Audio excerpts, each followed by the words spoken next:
Good afternoon, everyone, or good morning, depending on where you are. I am Marcus Brzezowski. I'm a fellow here at RTI International.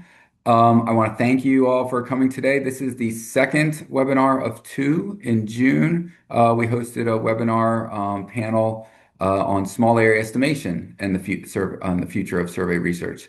If you were not able to attend that but are interested in hearing more about it, please feel free to reach out and we can connect you with the event page there where the recording is, as well as a Q&A document with all the questions that we couldn't necessarily get to during the webinar itself. As Shane said, please enter your questions in the Q&A. We will get to them after all three speakers have given, so I make sure all three speakers have their full allotment of time. If there are questions that we can't get to, we will definitely create another Q&A document and post it on the event space for you all to download and review. So with that, without further ado, Shane, go to the next slide, and I will introduce our speakers first, and then we'll just go through each of them, and then we'll have Q&A. We estimate about 20-ish minutes for Q&A at the end, so hopefully that'll be good to get through several questions. So our first speaker today is Dr. David Wilson. He is a Senior Director of Statistics at RTI International with over 26 years of experience in sample design, weighting, imputation, non-response bias analysis, and statistical disclosure control. Dr. Wilson is currently investigating the use of large language models, better known as LLMs, for statistical applications with a focus on quality and methodological rigor. In today's talk, he presents findings from a viability study on using LLMs to construct national-level school sampling frames, benchmarking LLM-generated frames against those developed for the Trends in International Mathematics and Science Study of 2027, or TIMSS 2027. Thanks, Shane. Next slide. Our second speaker will be Dr. Anna Carolina Hensch. She is a data scientist and academic researcher at LMU Munich and an assistant research professor at the University of Maryland, where she works at the intersection of computational social science, survey methodology, and natural language processing. Her research focuses on large language models for tools for survey data processing, synthetic data generation, and multiple imputation. And our next slide, please, Shane. And our third and final speaker today will be Lance Cousins. He's a senior research statistician at RTI International, and he works at the intersection of statistical practice and scientific computing. He is the creator and maintainer of multiple Python and R packages. He was an early adopter of AI coding tools, and since the shift to agentic AI in late 2025, he has reshaped how he writes code, documents his work, and reviews it with collaborators. His current focus is knowledge sharing, helping colleagues and clients navigate this new technology landscape. All right, so those will be our speakers. And so our first one up will be Dr. David Wilson. So please take it away. Next slide. Thank you, Marcus. So today I'm going to talk about a feasibility study to investigate the use of LLMs to create national school sampling frames with a case study. Go to the next slide, please. So I'll first start by going over the goal for the study, talk about the sampling frames that were used as the benchmark for the assessment in the study, talk about how we leveraged LLMs. We consider two different approaches, and I'll explain why we did that. And then I'll go through the development process. So it was an iterative process of developing code and working with the LLMs. I'll explain that. And then explain the results of the use with LLMs. How did they do with respect to sampling frame construction? And then lessons learned about the viability of LLMs and working with them. Next slide, please. So the goal was to determine the viability of using LLMs to be able to construct school sampling frames, ideally by constructing R programs that could be rerun to replicate the sampling frame construction.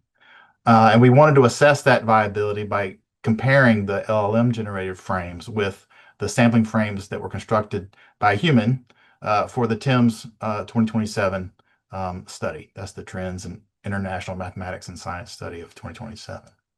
All right, next slide, please. So the TIMS study has two sampling frames, school level sampling frames. One is for schools in the 50 United States and District of Columbia for schools that have fourth grade students. And the other sampling frame is similar, except it includes schools that enroll eighth grade students. And schools could be in both frames. The frames include quite a bit of information about each school.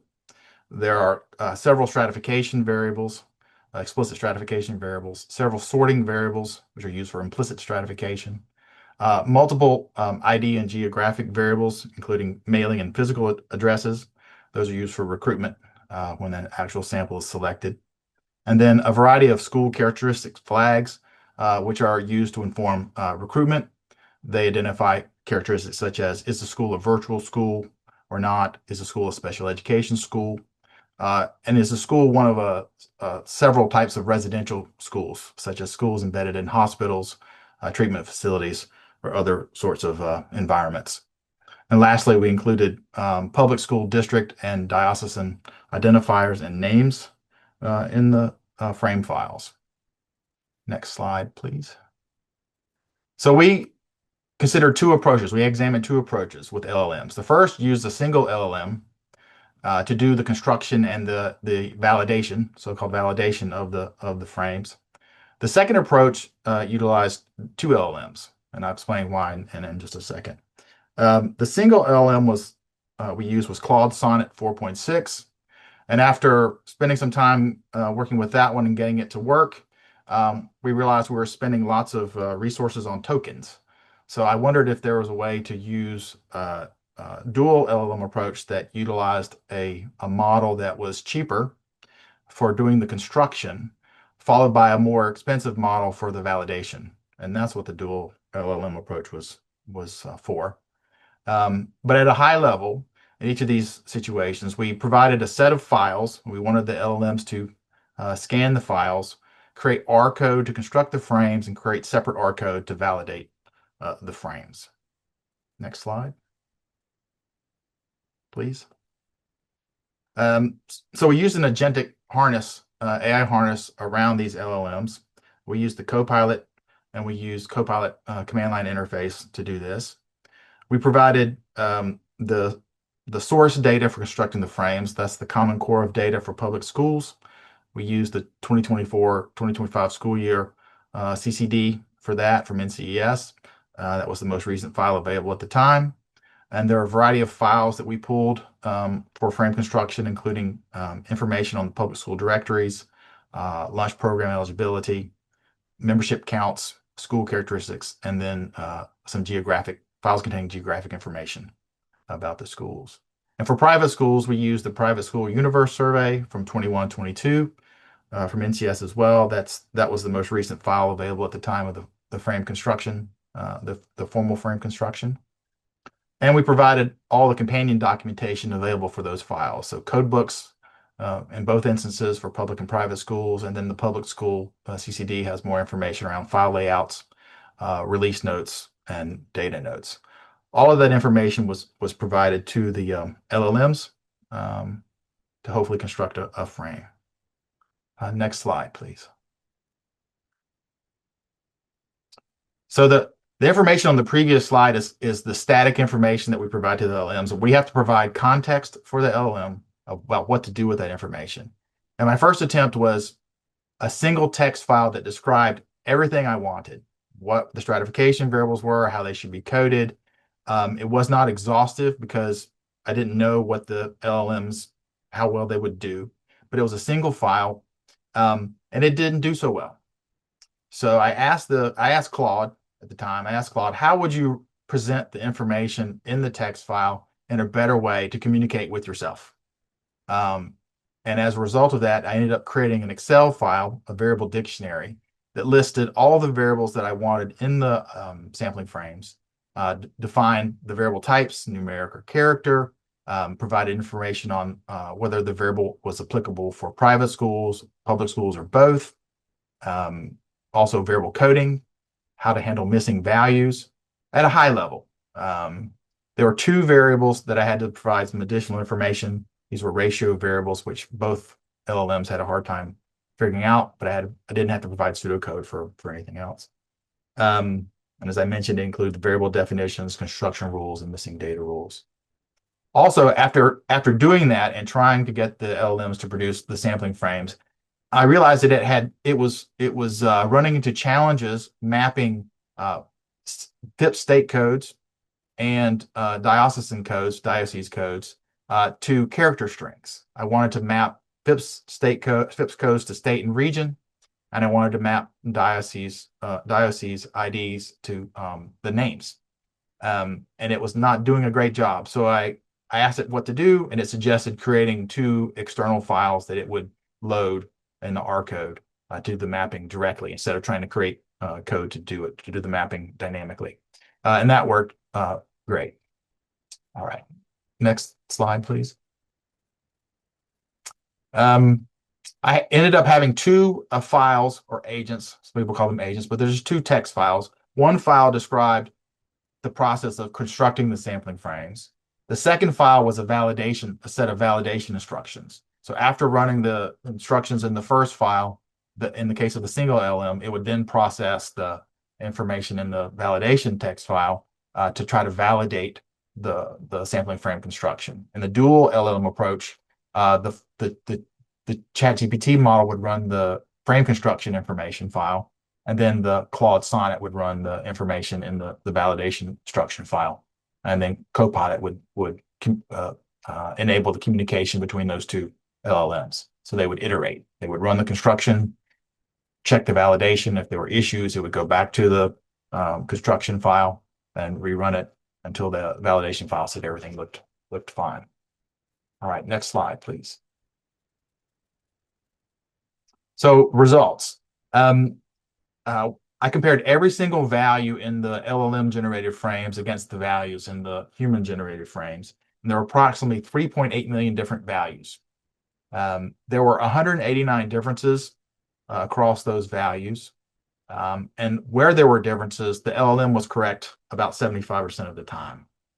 And most of those differences were because of the two flag variables identifying schools embedded in hospitals or correctional facilities, because the LLMs used a broader set of text, keywords in their search of the school names to flag those schools. That's the only way to identify those schools.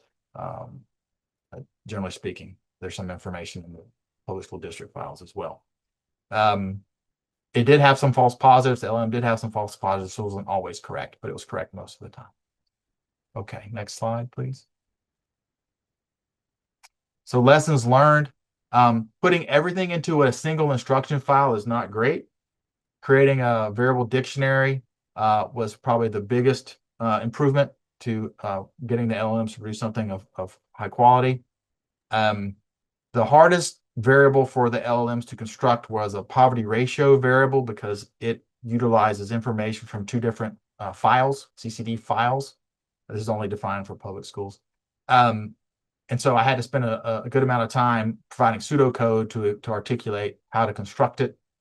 The dual LM approach was able to replicate the same output. It actually ended up producing the same sample frames as the single LM approach. But it took a lot more modification of information in the variable dictionary around the poverty ratio variable than did the single LM approach. Next slide. And one interesting thing that caused me to pull my hair out a bit was the dual LM approach, ChatGPT 5.4 mini, misused the R coalesce function. And it took me quite a while to figure out that it was misusing it. So I had to explicitly add a command to not use the coalesce function when it created its R code. Once I did that, I think the poverty ratios were constructed correctly. I would say the LLM, in my opinion, the LLM produced sampling frames are comparable in quality to the human constructed sampling frames. If you're going to use LLMs to construct sampling frames, you still have to have knowledge of the underlying data sources. You have to know what variables you want constructed and derived and how missing data should be handled. But if you know all that, it expedites sampling frame construction dramatically. And I believe that's the last slide. So next slide, please. Thank you very much. All right. Thank you, Dave. Yes, so our next speaker will be Kara, and so I will pass it on to her. Hi. Yeah, we are now moving from pre-data collection to post-data collection. And in this little case study that we did, we looked at a task that I think is quite common. So we were looking at coding, classifying, labeling, whatever you call it, answers to open-ended survey questions. You could also think about applications for very similar tasks like classifying, for example, small social media snippets or maybe longer texts. But we were interested in open-ended survey questions, and we had one main research question. And next slide, please.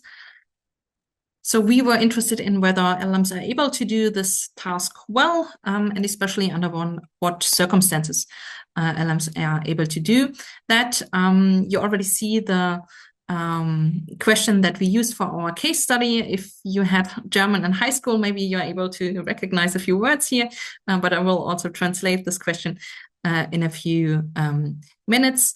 Why did we choose a German question? Not only because I'm working at a German institution and working with Germans here, but because much of the literature that was published at the time that we were starting on this case study was on classifying English texts. And next slide, please.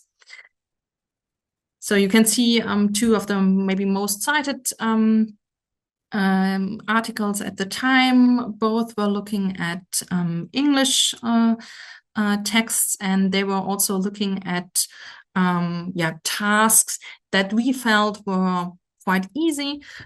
So they were looking at labeling with just maybe 4 or 5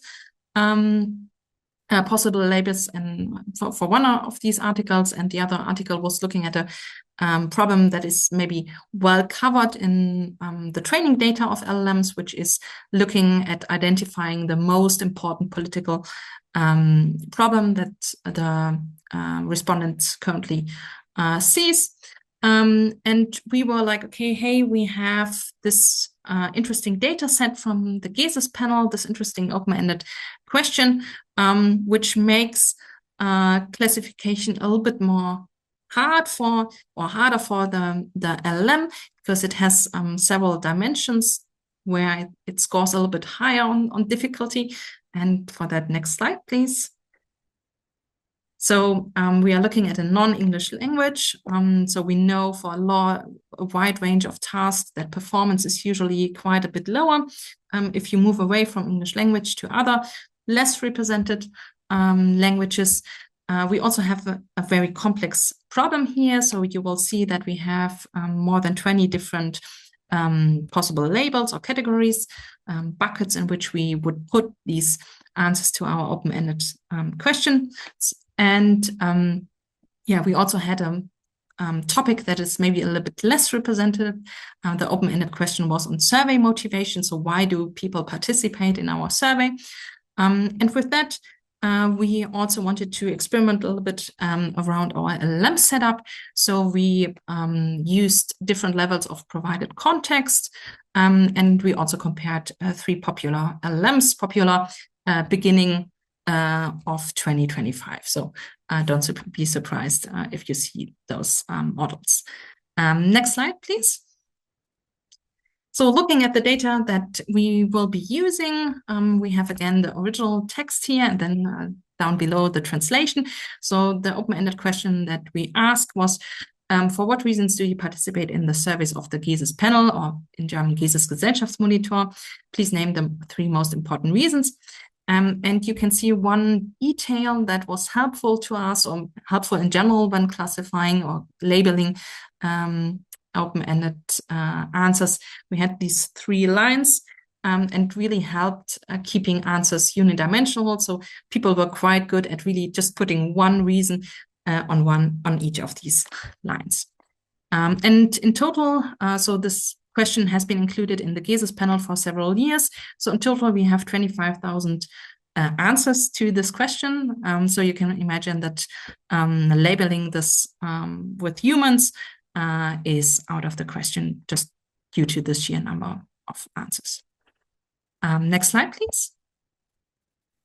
So what did the classification scheme look like? I have to say we developed this in the pre-LLM era, and originally we tested using other more simple machine learning algorithms to do semi-supervised classification. And the results of our human labeled data, so a random sample, is what you can see here.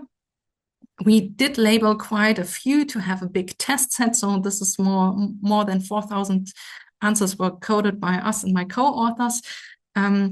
And here you can get an impression of what our coding scheme looked like. So the GESIS panel has an incentive. So this was mentioned by quite a few people, but then also quite some other categories that are maybe interesting. So a lot of people thought that the questions in the GESIS panel are interesting, so and quite diverse. In the middle, you can see that a lot of people are also motivated by helping different actors like scientists, politicians, or just society in general.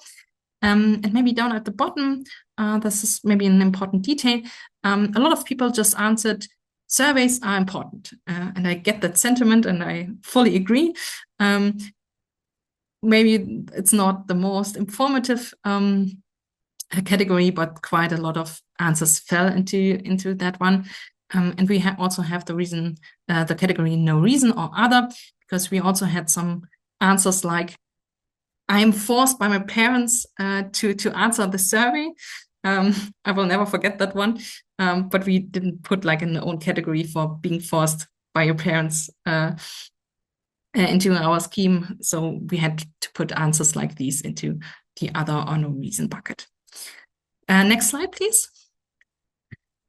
So now you know a little bit about what this classification scheme looked like, and you might agree that this classification task is maybe a little bit more difficult than one where you just put maybe people into a Democratic and Republican bucket.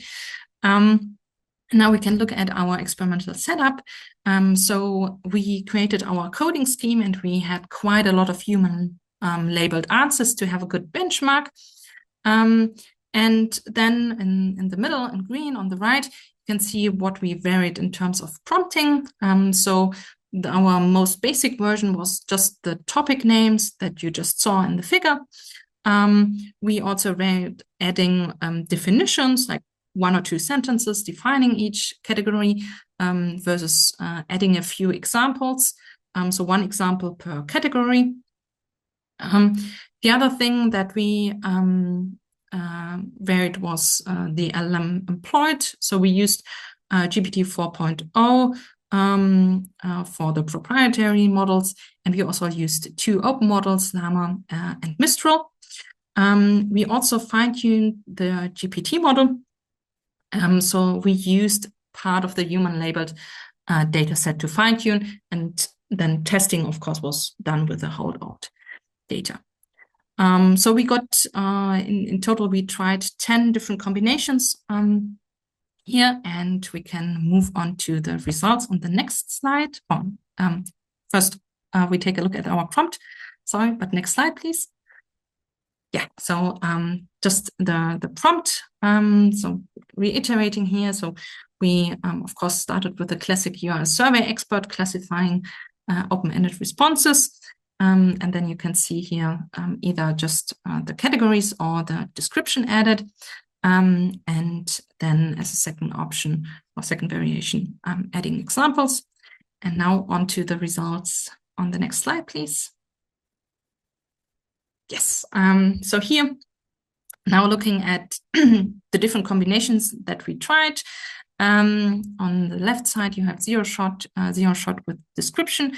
Few shot means with the example, 1 example per category, or fine-tuned, so using a subset of data to adjust a set of the weights of the LLMs. And as I said, we had GPT, Llama, and Mistral models. And now we are looking at the macro F1 score. And if you're unfamiliar with the macro F1 score, that's let me just say that the higher, the better. So you want to get as close as possible to 1. So if you look at the performance of the Llama and the Mistral models, this is actually quite disappointing. So this was not something that worked well if you provided little context. Adding a few examples made performance better, but still not to a satisfactory degree, I would argue. However, if we used fine-tuning with just a few hundred examples, we were able to show to see a performance that was better. I have already mentioned that we have had this data set with human labels for quite some time, and that we were also pre-LLM interested in using other more simple machine learning methods. So that allowed us, and we actually published a paper pre-2022 on that. So we were able to compare also our LLM results with more simpler methods. And just a link on the next slide, please. Yeah, so we compared this with our previous article where we looked at things like regularized logistic regression or support vector machines. And actually the fine-tuned LM version here just about matched the best performing simpler methods that we employed back then. I would argue still a good result, because for fine-tuning you need much less human labeled data than for using these the other machine learning methods. So that's of course a huge cost factor. But yeah, you still need to put in some work to make these LLMs and these LLMs codings work. And with that, next slide, please. So to summarize, yes, it's possible to use LLMs for even I would argue, a hard or maybe a medium level classification task. It's possible, but it's also possible to look at simpler methods. So it does not always have to be an LLM. If you are using an LLM, I would argue you would still need to put quite a lot of human effort and work into it. You need to develop a coding scheme, and you need probably at least a subset of your data with human labels, either to fine-tune or just to check your performance regarding the LLM codings. In our case, we needed to fine-tune. The results were not good without. But we can also see that just adding a few examples, adding descriptions might also be a way of improving the performance, and maybe in simpler cases pushing the performance to a level that is good enough for your use case. And with that, just on the next slide, the hint that the reference that we have this published since early this year in Survey Research Methods, and I love working on open ends. So if you want to collaborate, please do. Thank you. Thank you, Caro. And before we go to our last speaker, Lance, I'll just remind everyone that after he speaks, we'll do the Q&A session. So put your questions into the Q&A. If they're for one of the specific speakers, please note that. And if it's a general question, just put that in there, and we'll get through all the questions we can get through. So Lance, without further ado, please. Yeah, thanks, Marcus, and thank you to everyone who attended. It's exciting to see such strong turnout. So I'll start by saying, as a working statistician in 2026, essentially every aspect of my work profile has been impacted by AI. And if I, stop and survey my day and try and categorize those impacts, I find that they fall into two broad categories. The first is really, where domain boundaries have dissolved and I'm able to break out of my traditional lane. Those boundaries could be above. Maybe I'm doing more complex statistical work than I could have done before, or on the sides, I may be doing things that I would have needed another someone from another profession to help me with. And then the second is really just raw speed ups and efficiency gains. And the net result of those two categories coming together is that I'm producing more statistical products and I'm producing more complex statistical products. And that's great, but at the same time, downstream of all of these statistical products is documentation, right? A statistical product is not going to realize its potential if it's not well documented and accessible. So that really leads to my motivation for this talk, which is how can I unlock some of that speed up and efficiency using AI for downstream documentation of complex statistical products. Next slide, please. Okay, so why am I motivated by this? Documentation is a bottleneck. It's laborious to assemble, to revise, to manage versions, especially getting that first draft is really, especially for me, I don't consider myself a very fast writer. Took a lot of work, and I'm now having to do more of it.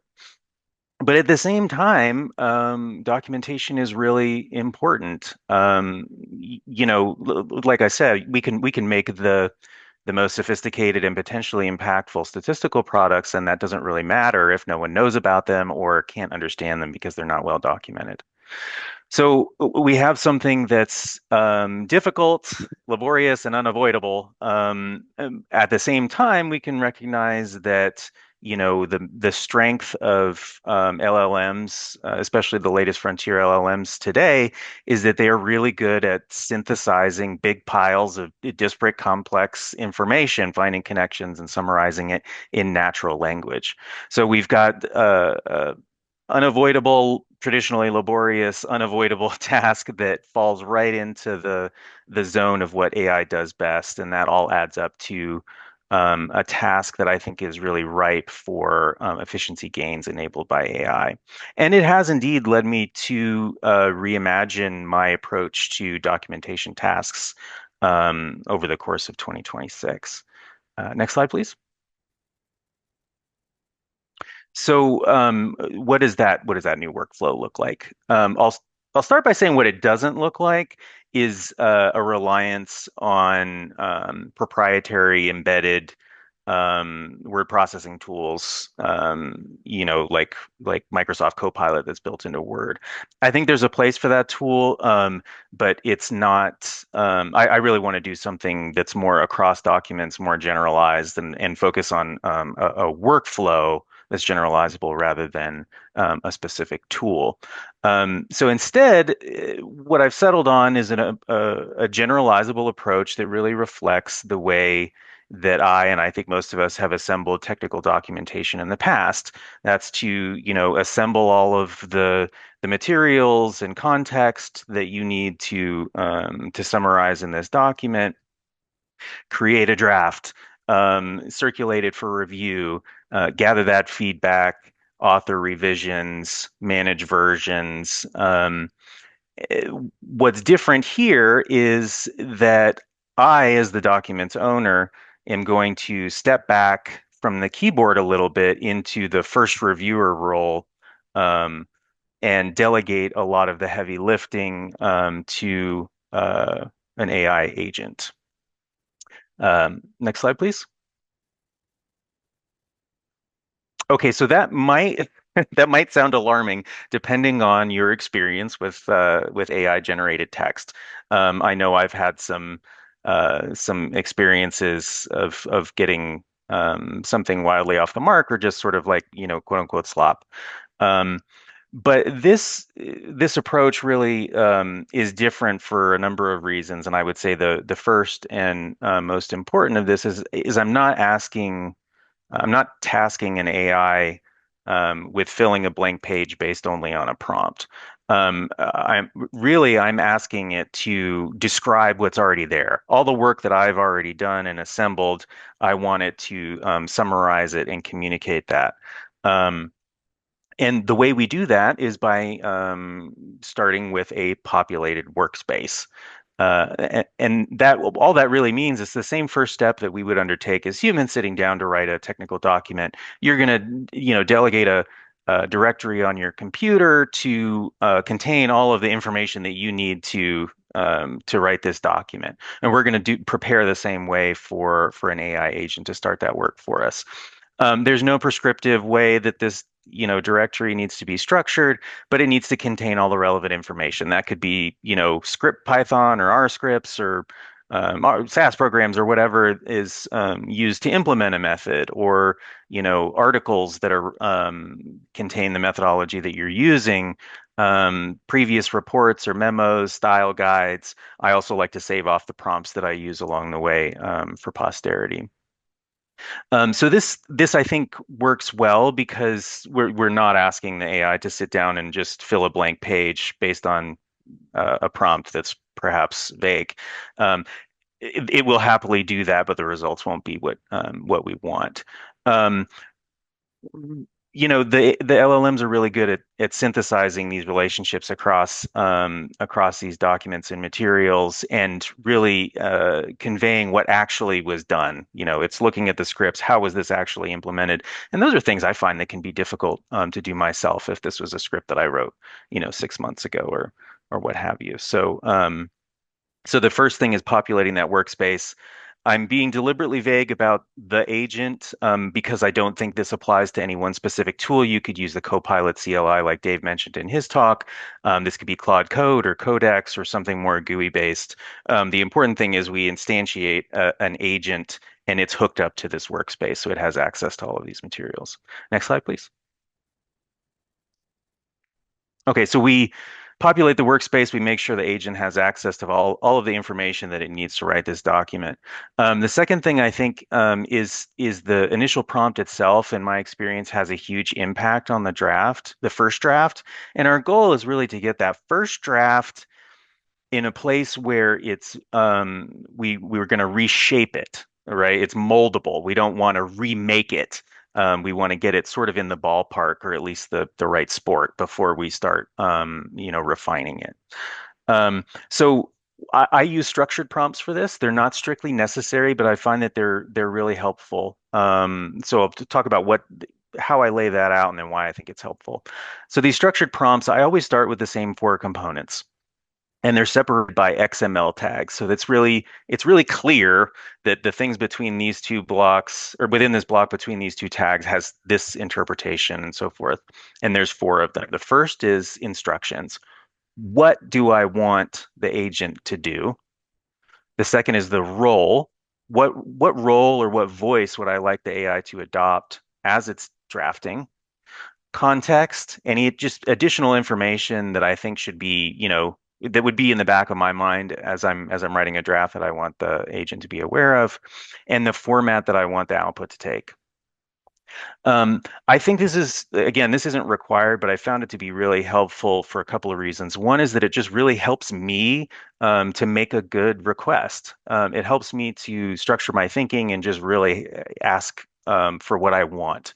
Whereas if I don't do this, some things just, are in my head and don't make it into the request. The second is that the AI just doesn't have to try and disentangle intent from a paragraph. I really separate what I want it to do and how I want it to talk and what format I want it to take. So that's really important. I'll call attention to the last block here, the format block, because it speaks to a key aspect of this workflow. Agents. It's difficult to work in Word for an AI. It's not impossible, and there are tools to do it, but that's not where they're going to be most successful. They're really good at working in plain text, and especially markdown documents, which are just plain text documents that contain information, raw text, and also text that describes the formatting that should appear in a final document. So I always ask the agent to work in Markdown and then just convert to Word back and forth as needed via an open source piece of software, well-established, ubiquitous piece of software called Pandoc. Next slide, please. Okay. So I think the most important thing here, one of the biggest benefits is that you know the end result is, at any stage is a Word document, and reviewers, myself now included as the first reviewer, are going to use nothing changes. The traditional way of reviewing a document remains. You're going to, turn on track changes and make edits and add comments in the margins. And that's still how reviewers are going to work. The difference is on the back end that now, as the document's owner, I'm going to collect those reviews and I'm going to ask my agent to use Pandoc to ingest those Word documents, maintaining all of the track changes and comments, and summarize them in a Markdown document and suggest a revision plan, which I can then approve or refine, and then implement, which leads to new Word documents and subsequent downstream reviews. So it's really the same sort of process as before. We're going to yield Word documents. They're going to be distributed, reviewed, marked up, ingested, leads to revisions, rinse and repeat, ultimately a final document. But a lot of that heavy lifting is now done by an agent. Next slide, please. Okay. Why why do I think this is a good thing, or why has it been good for me? For me, as I said, I'm not an especially fast writer, um, and I think it's easier to push back on something that's already there than to synthesize it and fill that blank page. Staring at a blinking cursor is something I would like to avoid if at all possible, and this really helps with that. As I said in the last slide, the reviewers keep their tools. This has no bearing or no impact downstream for the people who you're delivering these documents to. They're going to review them and ingest them the same way. It's just how you manage the information on the back end. Um, this is not required, but if anyone uses a source control workflow like with Git, this pairs really nicely with that. The source of truth for the documents is these plain text documents, these markdown documents. Those are diffable. Don't worry if that is a weird word. It's not necessary, but if you are using Git, it works well with that.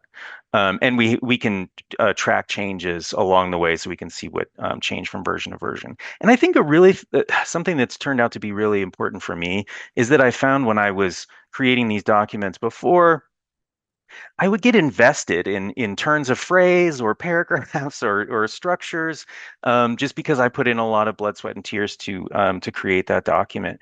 And it's turned out to be really valuable for me to just not be that invested in how the information is conveyed and word choices and things like that. I'm really invested in the content, and I want it to be explained clearly. So now if I send a document to Marcus and he says, I would really like this to be completely different, that's fine. That no longer is really a blow to my ego, or anything that I feel inclined to push back on reflexively. So that's been really valuable for me as well. I think it's really important to note that this is something that works well for technical writing, in my experience. This is not like creative writing where your voice or your taste really matters, where we're just really trying to clearly convey information. Model choice matters. For example, I've found certain Claude models to really sort of have a voice that reflects the way I would write. Um, you still have to own the result. So this still has to meet your standards, and in no way should this workflow result in slop. But that's totally manageable because you are now the first reviewer, and the subsequent reviews are handled the same way. Next slide, please.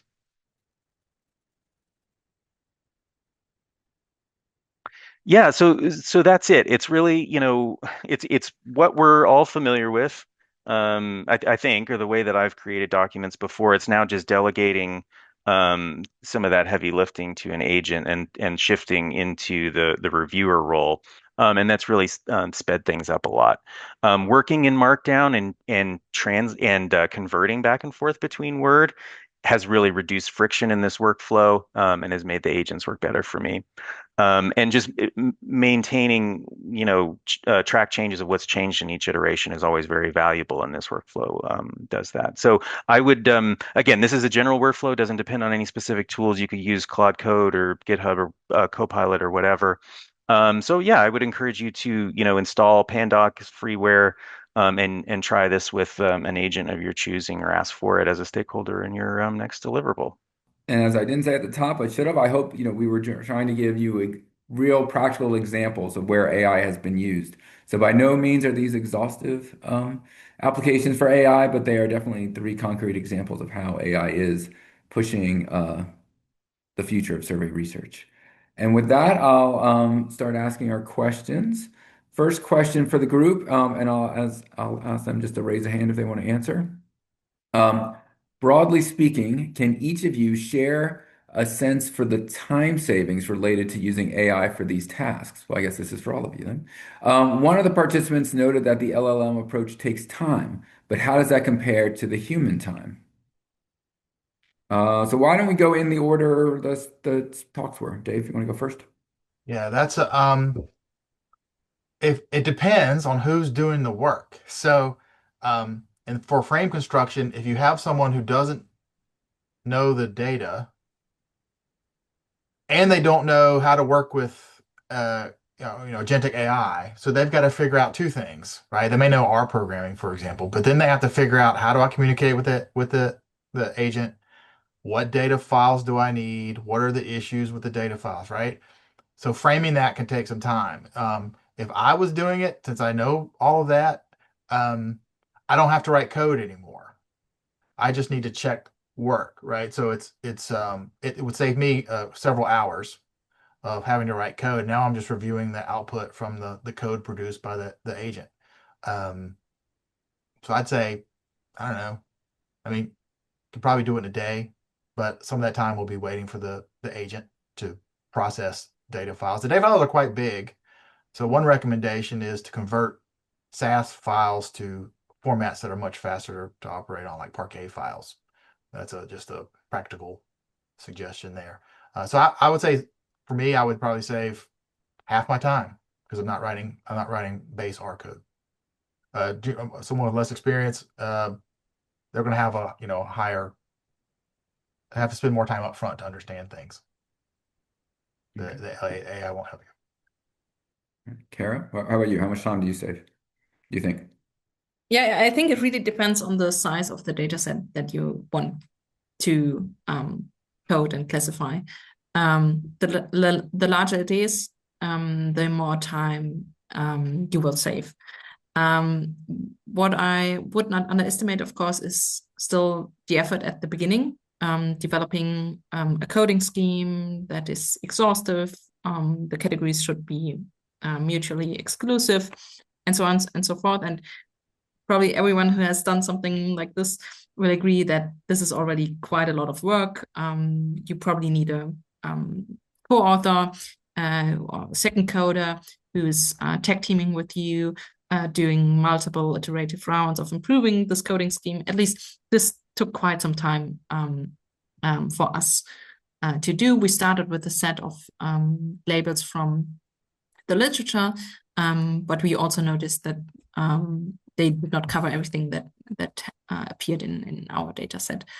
Then using the LM to code the rest, I think is pretty straightforward. So we still use like an API approach. So we send batches of answers to the API, got the labels back, but I mean, even an interface might not be able to handle 25,000 answers, but probably around 1,000. If you give Claude this task, the coding scheme and so on, it will probably do it for you. So you do not even need programming experience for that. Yeah, so the more data you have, the more it might help you save time. I teach a computational social science class, and a lot of students opt to analyze large social media data sets with hundreds of comments, and they would be unable to do these projects without the help of an LM coder. And of course, I demand that they evaluate the performance carefully, but then they're also able to do cool projects with it and save a lot of time. All right, thanks. And Lance? Yeah, I think this is a $1 million question, right? Because it's really, how do we how do we budget? How do we change our budgeting for level of effort around these new tools? That's a really difficult question to answer, and it's one I always answer sort of squishily. I say it's uh, I always put an asterisk on it because we're not doing a randomized control trial of writing this report traditionally and then writing with the LLM. So it's sort of based on gut. With that qualification, I would say focused on the documentation itself, I need maybe 20% of the time that I used to need. I will say the documentation has been one of the biggest time savers for me. In part because the results, when you review it itself, it's largely self-evident whether or not it's right. You've got citations. I'm familiar with the work. I gave it the pile of materials, right? So I can read it and say, okay, yes, this is right. And that's saved, but I didn't have to type it. And that saved a lot of time. So I think this is a really big bang for your buck task. There might be other efficiencies upstream as well. And there certainly are from AI, but the documentation is really, gosh, I save a ton of time. So there are several related questions to this. And I don't know if I'll hold those with only a few minutes left here. Don't know if I'll hold those for the Q&A document. Let me see. And I'm trying to just right now ask the general questions. Um, sorry. Um, well, let's see. Well, let's ask this. So we talked about time. There are other questions about, well, what else are the savings? Monetary savings, training savings. What other savings? Do you think the procedures and processes that you guys developed here today um, help bring from a client perspective? Um, we can do it in a different order. Carrie, you want to go first? Yeah, I can. So, in our case, so we had these two open source models which we ran on university computers. And then we used Asia for the GPT model and the fine tuning, and the total cost was less than 100 euros for the whole process, fine tuning, classifying all the answers. So yeah, several thousand answers. So yeah, very, very doable for us. All right. Lance? Yeah, I think right. So we can, trim budgets, or we could devote more time to different tasks, right? That was soaked up by documentation, right? So we could spend more time on methods, validation, things like that. So I think there's multiple paths to benefit on the client side. All right. Thank you. Dave? So broadly, I think LLMs can help shorten the learning cycle. So say someone wanted to create sampling frames for TIMS 2030 or something, and they didn't know anything about it. Well, you can use LLMs to find out information about it, right? Instead of going to the NCS website and trying to find out where the historical data are and things like that. So it shortens your turnaround time for learning, and it can also summarize that information for you. Um, and it also reduces, like if you have a repetitive process where you've done this before for a similar study, you can leverage the documents and files created for the previous study to inform the construction of the frame for the new study or similar study. And I think I haven't tested it out yet, but I would think you would get some that would help with some quality concerns around using LLMs de novo, right? Versus learning from what you've done in the past.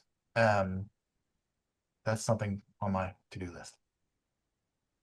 All right. Switching topics slightly. What about protecting client data in all of this?